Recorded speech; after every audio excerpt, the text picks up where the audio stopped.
혹시 신지은의 경제백과 작년부터 보셨던 분들이라면 유가가 $20대까지 떨어졌을 때 기억하실 거예요.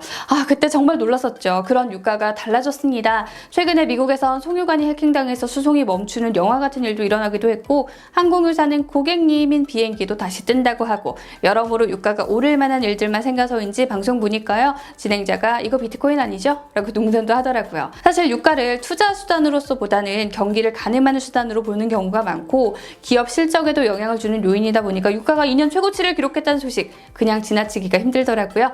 유가 지금 어떤 상황에 놓인 걸까요? 19세기 후반부터 가솔린 기관이 발달하고 연료로서 쓰이기 시작하면서 석유를 손에 쥔 기업이나 나라들은 엄청난 오일머니를 벌어들였던 화려한 시절도 있었습니다. 하지만 자동차는 석유 대신 전기로 달린다고 하고요. 지구온난화 때문에 각국에서 화석연료 이제 덜 써야겠다 선언하더니 결국 미국 산업의 거물이었던 엑소모빌은 다우지수에서도 퇴출됐고, 그런 순환을 겪는 가운데 2020년 코로나 팬데믹까지 찾아오면서 유가의 대위기를 가져왔었습니다. 유가는 기본적으로 그 큰 드럼통을 일일이 주고받는 게 아니라 선물 시장에서 언제 살 권리를 살게 사놓고 다시 이걸 누군가에게 파는 식으로 거래가 되는데요. 팬데믹이 닥치니 막상 선물을 사놨는데 진짜 석유를 필요로 하는 사람들의 발이 딱 끊겨버린 거죠. 아이고 큰일이네. 이러다 진짜 기름통이 내게 오게 생겼네. 다급해진 투자자들 결국 웃돈을 줘가면서까지 이걸 내다 팔다 보니까 마이너스 유가도 등장했던 것이고요. 자, 제가 아까 비행기가 다시 떠다닌다고 말씀드렸죠. 맞아요. 요즘 미국에선 국내선 예약하기가 힘들 정도랍니다. 백신도 많이 맞았고, 와, 드디어 마스크 없이 보낼 수 있는 여름이 왔다 외치는 사람들 덕이죠. 상황이 반전된 첫 번째 이유, 경기가 되살아나고 있다는 겁니다. 1984년 이후 가장 빠른 페이스로 미국 경기가 회복되고 있다는 OECD의 판단도 있었고요. 단순히 사람들이 움직이는 데서 그치는 게 아니라 진짜 경기가 나아지면 석유가 필요한 곳은 생각보다 많잖아요. 소비 자체가 늘어나니까 말이죠. 2020년으로 잠깐 돌아가서 당시 석유 찾는 사람들이 줄어드니까 석유 장사하는 오펙 급하게 감산에 나섰었습니다. 쌓아두는데도 돈이 들다 보니까 생산량을 줄이는 것밖에 답이 없었죠. 찾는 사람이 늘어나면 더 많이 생산하면 되겠네 라고 생각하시겠지만 아시다시피 유가 시장은 돌아가는 흐름이 복잡하죠. 6월 1일자로 회의를 했는데 찾는 사람 많은 건 알겠는데 조금씩 등산을 하긴 하겠지만 당분간은 감산 좀 유지하고 7월까지 좀 지켜보고 다음 액션을 준비해 볼게 라며 약간은 신중한 분위기를 읽을 수 있었습니다. 공급이 크게 막 늘어나는 상황은 아닌 거죠. 수요는 늘고 공급은 그대로인 상황, 여러분도 다 알고 계실 수요와 공급의 법칙에 따르면 이런 경우 보통 가격이 오르는 경우가 많죠. 실제로 전문가들도 그렇게 보고 있는 것 같습니다. 자, 일단 공급 측면이 상황이 좀 묘하게 돌아가요. 미국의 분위기가 왠지 조용하거든요. 보통은 이럴 때 유전 투자 나서주는 게 일반적인데 블룸버그는 이렇게 조용한 건 수십 년 만에 또 처음이다 라고 평가하기도 했습니다. 그도 그럴 것이 엑소모빌은 지금 헤지펀드들이 주주 가치를 파괴하는 프로젝트에 자본 투자하지 마 라면서 돈 함부로 못 쓰게 하고 이사도 막 환경주의자로 선임하는 등 환경 문제에 시달리면서 투자를 할 수 있는 분위기가 아니고요. 쉐브론도 유가가 오른다는데 생산을 줄여왔습니다. 해외도 비슷해요. 로얄 더치셀사는 네덜란드 법원이 2030년까지 탄소 배출량 줄이라고 판결한 것 때문에 석유 생산량을 줄여야 하는 상황입니다. 여기에 미국 대통령까지 나서서 공유지에서 원유 수출 금지 하는 행정명령을 내렸습니다. 이게 장기화되면요, 이 지역에서의 생산량이 2030년까지 40% 감소할 거라는 의견도 있습니다. 이미 위축된 석유업계에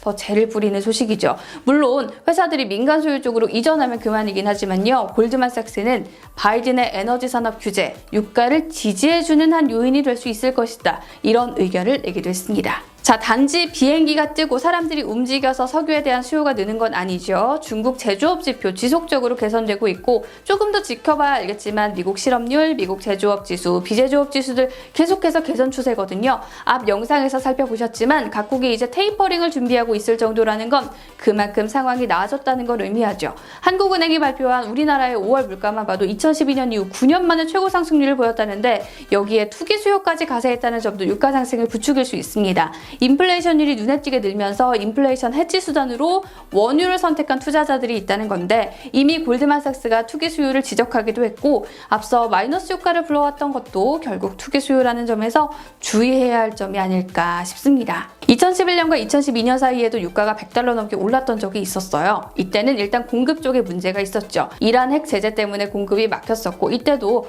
양적 완화의 시기였습니다. 물론 중동 리스크가 그때 수준은 아니고 지금은 양적 완화를 줄이기 직전이라 아니라고 보는 시각이 많긴 하지만 여러모로 지금과 비슷한 흐름이 연출됐었죠. 이런 여러 가지 이유로 올여름을 기점으로 유가가 100달러까지 갈 거다라고 내다보는 전문가들도 있던데요. 하지만 무조건 상승만 할 수 있는 분위기라고 한다면 그건 또 너무 섣부른 판단인 것 같더라고요. 국제에너지기구의 자료를 보니까 분기별로 에너지 수요가 늘긴 하겠지만 아예 플러스로 전환하는 건 중국 정도고 2019년과 비교하면 대부분의 나라에서 여전히 마이너스의 상황일 것이다 이렇게 내다봤더라고요. 결국 너무 확 줄었다가 많이 수요가 늘어 보이는 기저효과라는 것이죠. 2020년과 대비하면 전 세계가 모두 경제 회복세를 보였다고 볼 수 있지만요. 2019년 대비해서도 좀 나아진 건 중국과 미국뿐이라는 점도 확인이 가능하고요. 유로존 소매 판매 아직도 마이너스고 인도의 경제 성장률도 침체를 벗어나지 못하고 있죠. 특히 인도는 아직도 코로나 팬데믹이 한창의 상황이라서 석유 3위 대국의 경기 침체, 유가 상승에는 발목을 잡는 요인일 겁니다. 이란에서 곧 대통령 선거가 있어요. 이게 왜 중요하냐면 이란의 공급이 시장에 다시 풀릴 수 있다는 뜻이거든요. 사실 오펙이 조금 더 기다릴게 라고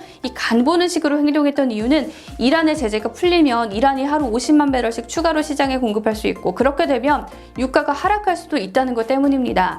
미국은 이란이 핵 개발한다는 이유로 경제 제재를 강하게 하고 석유 수출도 금지하고 있는 상황이잖아요. 지금 이뤄지는 이란 핵 합의를 통해서 제재 해제가 될지 안 될지 아직 불확실한 상황이라는 점이 유가에는 발목을 잡는 요인이 될 수 있습니다. 오펙도 이런 상황 지켜보고 추가로 생산을 더 하던지 말던지 하겠다는 거죠. 또 한 가지 미국 멕시코만의 새로운 프로젝트가 진행이 되고 있다는 점입니다. 향후 2년간 13개 신규 프로젝트가 이 지역 생산량 12%를 담당할 수 있을 거다라는 예측도 있는데 수요도 올여름 늘어날 거라고 보는 전문가들 많잖아요. 하지만 2020년에 비해서는 늘어도 2019년에 비해서는 적을 거라는 예측도 동시에 나오고 있거든요. 바이든 행정부가 들어서면서 불고 있는 친환경 바람에 역풍을 맞을 가능성도 남아있죠. 2035년까지 미국 전력 생산량 중 신재생에너지 비중 100%까지 늘리겠다고 호언장담한 상황이라서 이게 진짜가 될지는 모르겠지만 유가가 하락할 만한 요인도 여전히 남아있긴 하다는 점도 투자자 입장에선 꼭 고려해야겠죠. 자, 여기서 한 가지 생각해 볼 점이 있어요. 장기적으로 에너지 패러다임이 진짜 전환할 것이냐, 석유는 쓸모 없어질 것이냐 라는 질문이 나오면 당연하지. 이제 다 친환경으로 간다며 라고 대답하기 쉽잖아요. 문제는 2040년까지 석유나 석탄 연료의 수요가 완전 줄지 못한다는 거예요.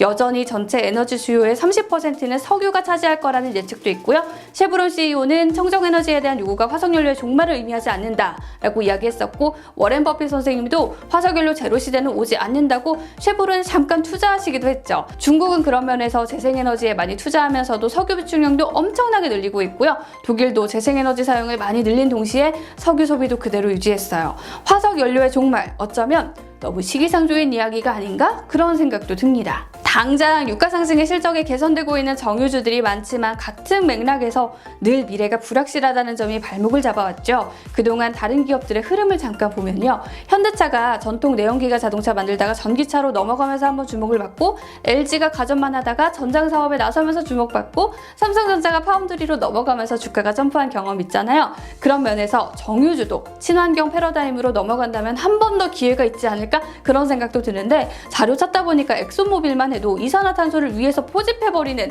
영화 같은 기술에도 엄청난 돈을 쓰고 있더라고요. 이 점은 제가 여러분들이 원하시면 한 번 더 다뤄드리도록 하겠습니다. 자, 여튼 이런 친환경으로의 사업 재편이 정유주에게는 한 번 더 기회가 될 수 있지 않을까? 그런 생각도 들더라고요. 유가는 기업 입장에서는 원자재로 제품 원가에 영향을 미치고 소비자 입장에서 원자재 가격 상승이 결국 물가 상승과 연결되다 보니까 서두에 말씀드렸던 것처럼 투자를 한다면 꼭 챙겨봐야 하는 지표죠. 특히 유가 전쟁으로 점철됐던 2020년과는 사뭇 다른 분위기 속에서 유가에 민감하게 영향받는 경기 민감주들, 해운주, 조선주, 정유주가 오르고 있다는 점을 봤을 때 시장에 악영향을 미친다고만은 볼 수 없을 텐데요. 오늘 전해드린 내용 바탕으로 잘 판단하셔서 포트폴리오 잘 구성하시길 바라겠습니다.